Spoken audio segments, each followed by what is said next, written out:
Media sosial diramaikan dengan rekaman detik-detik sebuah pemukiman di Ukraina dibombardir artileri Rusia.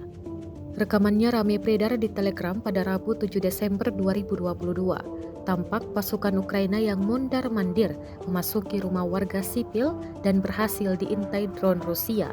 Diduga rumah warga sipil tersebut dijadikan tempat berlindung pasukan Zelensky. Sejumlah rumah warga sipil dihantam artileri. Beruntung, beberapa di antara pasukan Ukraina berhasil melarikan diri.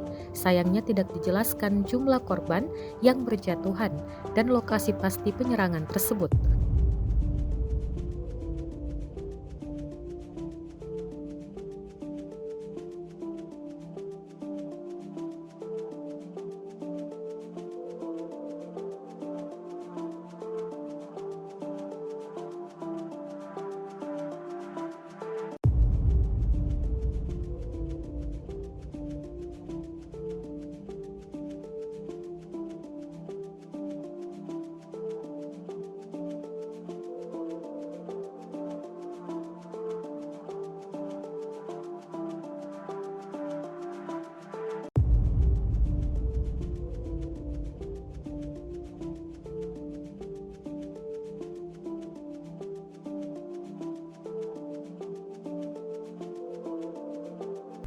Rusia melaporkan secara total 340 pesawat Ukraina, 180 helikopter, 2.634 kendaraan udara tak berawak, 391 sistem rudal anti pesawat dieliminir sejak awal operasi khusus.